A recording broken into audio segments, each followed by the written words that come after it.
Un cordial saludo y junto a él mis deseos de que donde se encuentren sean felices. Les habla el abogado en formación Emilio Palacio, quien bajo la tutela de la doctora María Mercedes Batista les presentaré una disertación correspondiente a la unidad curricular Derecho Procesal Penal 1 de la Universidad Bicentenaria de Aragua.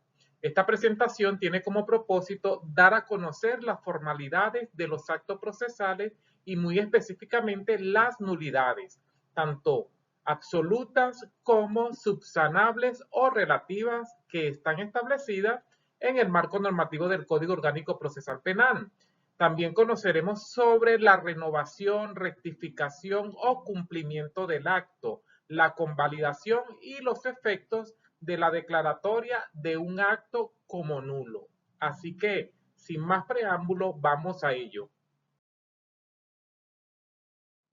El régimen de las nulidades es el mecanismo de control y saneamiento por excelencia, si se quiere, asegurando la vigencia del debido proceso y la tutela judicial efectiva, consagrado, por cierto, en los artículos 26 y 49 de la Constitución de la República Bolivariana de Venezuela.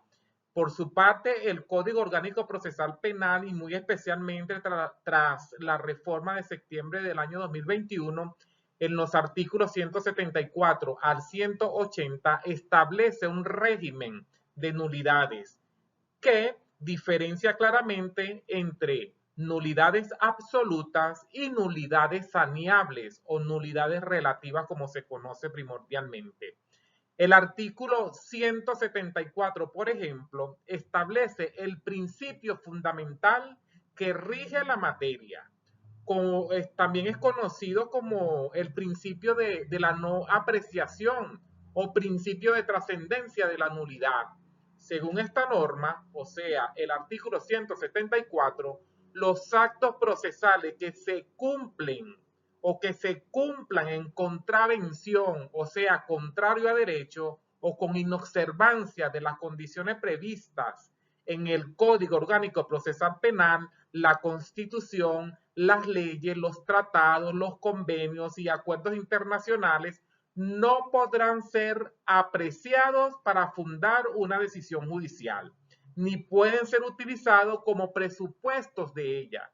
Este principio afecta a todas las fases del proceso penal, incluso más allá de la sentencia definitivamente firme. No obstante, la propia norma establece una excepción y esa excepción es la prohibición de apreciación, o sea que la prohibición de apreciación cesa si el defecto de la nulidad ha sido subsanado o ha sido convalidado. En cuanto a las nulidades absolutas, el artículo 175 del COP define el núcleo de las nulidades insubsanables, aquellas que afectan la esencia misma del proceso, de las cuales deben ser declaradas de oficio y de pleno derecho.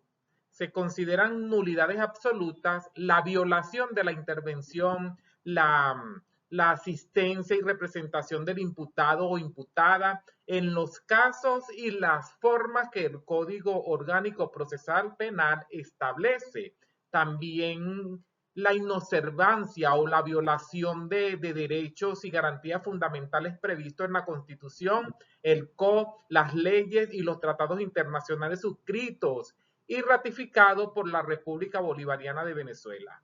La reforma del año 2021 del COP introdujo un segundo párrafo a este artículo 175, estableciendo una categoría específica de nulidad absoluta vinculada a la libertad personal. Quiere decir esto que las detenciones ilegales realizadas en contravención o contrario a la Constitución, el COP, las leyes y los tratados internacionales no procede. En consecuencia, el juez o jueza deberá ordenar la libertad sin restricciones y la remisión inmediata al Ministerio Público para el inicio de la investigación correspondiente por la detención anulada. El sistema procesal penal prioriza la conservación de los actos procesales, promoviendo su saneamiento antes de la declaratoria de nulidad. Así tenemos el concepto de renovación, rectificación o cumplimiento establecido en el artículo 176 del COD. Lo que determina esta norma es que los actos defectuosos deben ser inmediatamente saneados mediante la renovación del acto, la rectificación del error o el cumplimiento del acto omitido. Este saneamiento puede ser ordenado de oficio por el tribunal o a petición de las partes, pero con la prohibición expresa de que bajo el pretexto de saneamiento el proceso se retrotraiga a periodos ya precluidos o cumplidos, salvo en los casos señalados por el código. También tenemos la solicitud de saneamiento, cómo se hace este proceso o este procedimiento establecido en el artículo 177 del COD. Esto no es más que el mecanismo para corregir las nulidades que no son absolutas, y la solicitud debe cumplir con ciertos requisitos de temporalidad y de forma. Quiere decir que solo se podrá solicitar el saneamiento mientras se realiza el acto dentro de los 3 primeros días luego de realizado. Pero si la nulidad fue inadvertida, el interesado deberá reclamarla dentro de las 24 horas después de conocerla. Los requisitos de dicha solicitud deben describir el defecto, individualizar el acto viciado u omitido y sus conexos, especificar también cuáles derechos y cuáles garantías afecta, así como proponer la solución.